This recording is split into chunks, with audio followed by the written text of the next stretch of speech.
दिन था 31 मार्च 1909 जब बेलफास्ट आयरलैंड में व्हाइट स्टार लाइन की एक नई लग्जरी विशाल जहाज बननी शुरू हुई। 3000 लोगों ने इस जहाज को अपनी कड़ी मेहनत से मात्र 26 महीनों में पूरी तरह से तैयार कर लिया था। विशाल जहाज बनकर तैयार हुआ था तब 1 लाख से भी अधिक लोग इसे देखकर हैरान हो चुके थे। किसी ने कभी सोचा नहीं था कि इतना बड़ा जहाज भी बन सकता है। इस जहाज की लंबाई 882 फुट 9 इंच और ऊंचाई करीब 175 फुट तक थी। उस समय टाइटैनिक जहाज को बनाने में 7.5 मिलियन डॉलर खर्च हुए थे, जिन्हें यदि आज के हिसाब से देखें तो यह कीमत करीब 145 मिलियन डॉलर। 2 अप्रैल 1912 को यह विशाल और लग्जरी जहाज बनकर पूरी तरह तैयार हो चुका था। इसका सफलतापूर्वक परीक्षण करने के बाद 10 अप्रैल 1912 को यह जहाज अपने पहले सफर के लिए रवाना हुआ।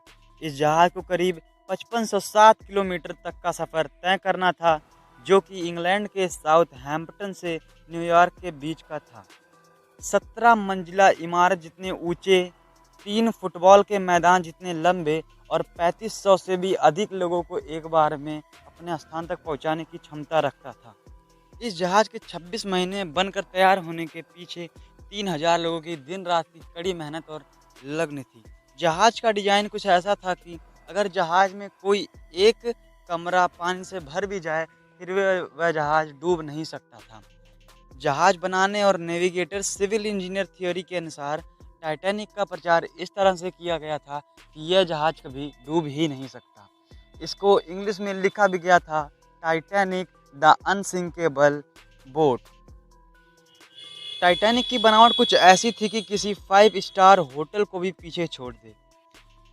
फर्स्ट क्लास के लिए स्विमिंग पूल, एक जिम, एक squash court, Turkish bathroom, electric bathroom और एक कैफ़े का बरामदा था।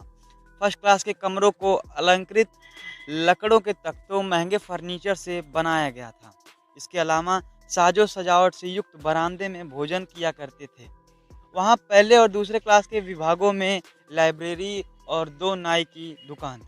तीसरे टाइटैनिक के प्रथम श्रेणी के खंडों में बिजली से चलने वाली 3 लिफ्ट और दूसरे वर्ग के खंड में 1 लिफ्ट मौजूद थी।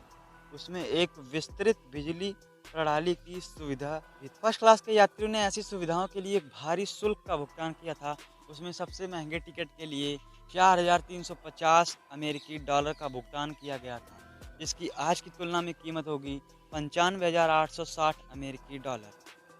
10 अप्रैल 1912 को यह जहाज अपने सफ़र के लिए निकलता है और अपने सफ़र के दूसरे ही दिन इसे आइस वार्निंग मिलना शुरू हो जाती है।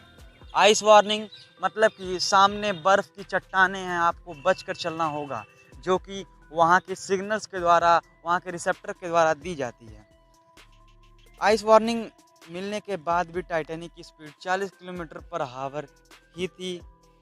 दिन 14 अप्रैल 1912 को भी टाइटैनिक को 7 आइस वार्निंग मिलती है, लेकिन इनके कैप्टन्स के द्वारा फिर भी टाइटैनिक की स्पीड नहीं घटाई जाती है और टाइटैनिक अपनी पुरानी ही स्पीड पर चलता रहता है। धीरे धीरे सूरज ढल जाता है, रात हो जाती है और तापमान कम होने लगता है। उस दिन चांद भी नहीं दिख रहा था। जहाज के ऊपरी हिस्से पर एक जगह पर एक आदमी बैठकर सामने देखता है कि कहीं रास्ते में कुछ आ तो नहीं रहा। इतने में फ्रेडरिक फ्लीट का नाम एक आदमी जो कि ऊपर बैठा था, उसने देखा कि सामने एक बहुत बड़ा आइसबर्ग आ गया है। जल्दी से उसने अपने कैप्टन को फ़ोन लगाया और चिल्लाकर कहता है, हमारे सामने एक आइसबर्ग है, जल्दी से टाइटैनिक को घुमा दो। और तुरंत ही ऑफिसर पायलट के पास जाते हैं और उसको जहाज़ घुमाने के लिए कहते हैं, लेकिन तब तक बहुत देर हो चुकी थी। रात को 11:40 पर जहाज़ आइसबर्ग से टकरा जाता है और टक्कर के बाद जहाज़ में काफ़ी नुकसान आ जाता है। रियो डी जेनेरो के फेडरल यूनिवर्सिटी में department of naval and association engineering विभाग के प्रोफेसर का कहना है कि टक्कर इतनी ज़ोरदार थी कि टाइटैनिक के मुख्य भाग में आधी लंबाई से ज़्यादा सुराग हो चुका था। हिमखंड से टक्कर में जहाज़ को काफ़ी नुकसान पहुंचा और इसमें वाटर टाइट कंपार्टमेंट्स की कई दीवारें नष्ट हो गई, जिसके कारण जहाज़ में बड़ी तेज़ी से पानी घुसने लगा। कुछ और रिपोर्ट्स के अनुसार इसमें करीब 5 वाटर टाइट कमरों में पानी भर गया था। फ्लुमिनेंस फेडरल यूनिवर्सिटी के प्रोफेसर और ट्रांसपोर्ट इंजीनियर एलो सोरास का कहना है, यह समस्या उस वक्त के स्टील की थी जो उतना मजबूत नहीं था। जैसे ही कैप्टन को पता लगा कि अब जहाज़ डूबने वाली है तो उन्होंने ऑर्डर दिया हमें अब लाइफ बोट का यूज करना होगा। और तब पहली लाइफ बोट उतारी गई जिसमें 28 लोग बैठे थे और लगभग 1 बजे तक आधे से ज़्यादा पानी जहाज़ में आने के कारण जहाज़ का अगला हिस्सा पानी में डूबने लगा था, जिससे लोगों में अफरा तफरी मच गई। लाइफ बोट में बैठने के लिए लोग एक दूसरे से झड़प करने लगे और पूरे जहाज़ में सिर्फ 30 लाइफ बोट होने की वजह से सिर्फ और सिर्फ 1200 लोग ही जहाज़ से उतर चुके। 2:05 पर लगभग 1500 लोग जहाज़ पर मौजूद थे।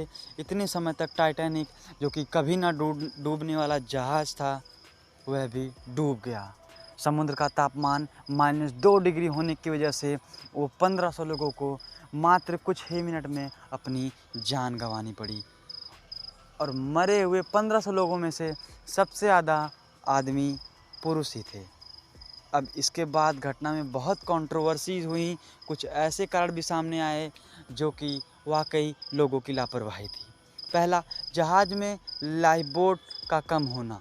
ऐसा कहा जाता है कि टाइटैनिक की क्षमता थी 65 लाइफ बोट की, लेकिन उस समय उसमें सिर्फ और सिर्फ 30 लाइफ बोटें मौजूद थीं। दूसरा, रॉबर्ट हिकेन्स, जो कि उस जहाज़ को चला रहे थे, जब 11:39 पर उनको बताया गया कि आप टाइटैनिक को लेफ़्ट की तरफ घुमाइए, तो उन्होंने घबराकर उसे राइट की तरफ मोड़ दिया।